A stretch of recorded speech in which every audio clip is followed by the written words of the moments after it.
Alright guys, today's video, I'm going to go over a couple things. So, blew the motor in the S2000 just to go ahead and start.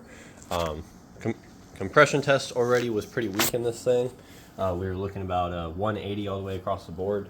I was just going to run it for a little while until I ended up doing either a F22 swap or a K swap down the road. I decided to misshift this thing and not know how to drive a manual, so I blew a rod right through the block all the way around. This thing's not really savable anymore, obviously, so now we're kind of forced to go with the upgrade option. No big deal on that. Like I said, we were kind of planning on upgrading anyways, but now we're doing it a little bit early. As far as with the motor swap, we're going to be going with the F22. Keeping the AP1 trans, just doing F22 on that. So we're doing some track prep in the meantime. We have the oil catch can. We already did the oil baffle mod on the valve cover for the AP1 motor. We are going to be reusing that one on the AP2 engine. Even though they don't have as much of an issue, I think I have the 04 to 05 AP2, which is what I'm going to be picking up here shortly. So just want to go ahead and eliminate all that oil consumption. We're just going to touch base on a couple things with the vehicle as a little update of where we're at. We have a test pipe installed made by Burke. We went ahead and did a wideband wideband sensor AEM with the pillar pod mount up here. Let me see.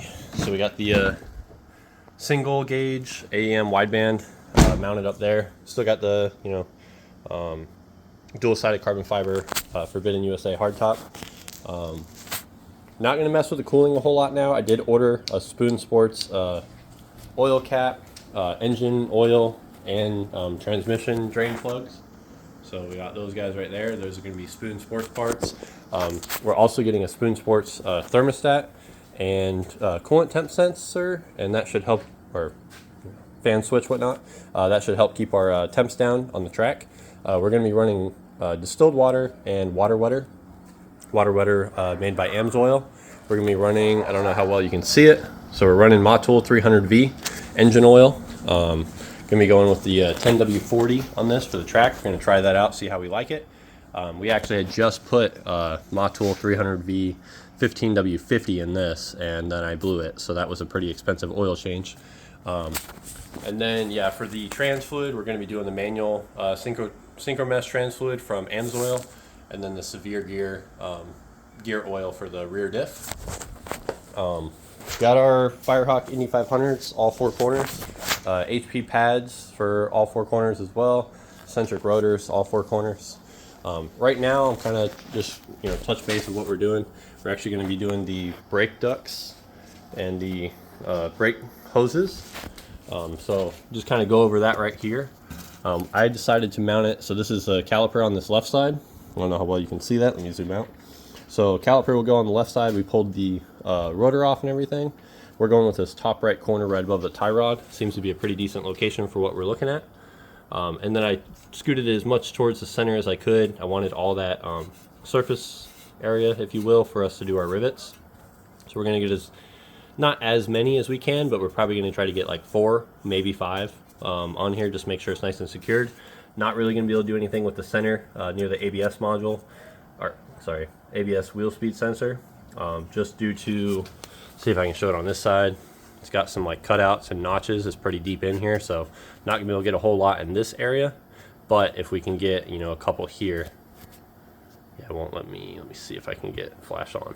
So we can get maybe one here, and maybe something along these lines. But we'll touch base with that later of what we decided to do. We are currently waiting for the hosing to come in. We're going to be running that, something along the lines of out here and following probably through this hole. We'll have to make another hole on the opposite side and then out the front and through the front bumper. Now all 4 of these are just 2.5 inch inner diameter. I believe it's like 3. I'll just check so I don't mislead you guys, if anybody's interested in doing any of these as well. But see here, yeah, we're about 3.5 on the outside and 2.5 on the inside. So I got 2.5 brake or high temperature duct hose as well. So that will keep our brake temps down. My rotors were actually glowing when I'm braking, and a lot of sparks are flying off. Now I am running I know this isn't good to hang. I know you guys are gonna yell at me, but it'll be okay. Worst case, it won't. Anyways, as far as the brake rotors and pads, we're running semi-metallic, the Hawk HP Pluses, I believe, if I remember correctly. They're semi-metallic, so they're going to shoot off spark. That stuff normal anyways. It's eating through the rotors pretty decent, so that's one track day on here. One track day of pretty aggressive braking, a little bit of street driving. I mean, we're still probably sitting about 7 or 8 30-second, or 7 or 8 millimeters, my apologies. And that's just a guess without using my gauge. As far as the rotors go, you can definitely feel you got semi-metallic pads on there. They're pretty grooved. Not too worried about that. That's just going to cause a little bit of vibration or a little bit of bite in. It's not really a big deal. So ignore the grooves. It's not really a huge issue. There's a little bit of a lip on the front and rear side of the rotor, and that's just from the semi-metallic pads, how aggressive they are, how much their bite in is. But we're still for that. We're still really good thickness on here, and we will go ahead and mic these and keep an eye on them because we don't want to deal with cracked rotors, especially at the track. Probably ruin a track day pretty quick there. My recommendation as far as all this stuff goes, I mean, you can see here I have some anti-seize on here. My car is not the cleanest, I would say. This S2000 is actually going to be just dedicated for track specifically. Kind of hard to see down here. Obviously this oil is from the motor exploding. Coolant and oil drained out everywhere. We do have some surface rust, whatnot, here and there on different parts, but for the most part, try to keep it pretty decent. But this thing will get cleaned up or whatnot. All this is just spray painted just to kind of help with some corrosion and cover up some of the surface rust that we have. Anti-seize on all the lugs, on the hub. Make sure you get your brake caliper bolts torqued down. Don't want any loose calipers or whatnot at the track. So as far as the brake ducts goes, pretty straightforward. Once you have those parts, you can you just drill through, you mark up. What we did was got my yellow pen here, so we actually just, if you will, on the opposite side of this, just marked up and then took the yellow pen, drew around. Get yourself a 2.5 inch hole saw. Drill a hole. I mean, all that's pretty self-explanatory. You can use nuts and bolts if you want, as long as they're low enough clearance. I went with rivets just because I don't want to deal with the possible vibration, coming out or whatnot. Nylocks are pretty good. Split locks washers are pretty good as well. They could theoretically come out. Probably not going to happen, but it could potentially. Obviously, those lock in and bite pretty good, but I have seen nylocks melt under extreme heat. It is just a nylon insert, so it can melt. The split washers, not too much of an issue. They're just a little bit annoying, in my opinion, to deal with sometimes. I prefer nylocks. Or you can get the flanged nuts. Either of those are okay options. Like I said, just decided to go with rivets on these just to keep it nice low profile. I don't plan on removing these. If I need to, at a certain track, if I'm running maybe a lower speed track or whatnot and I can't get my brakes to come up to operating temp as I need them, I'll probably throw some block off covers on the bumper, and go from there. But we're going to be going over some of the, I'm not sure if you guys want to see the install on this, great.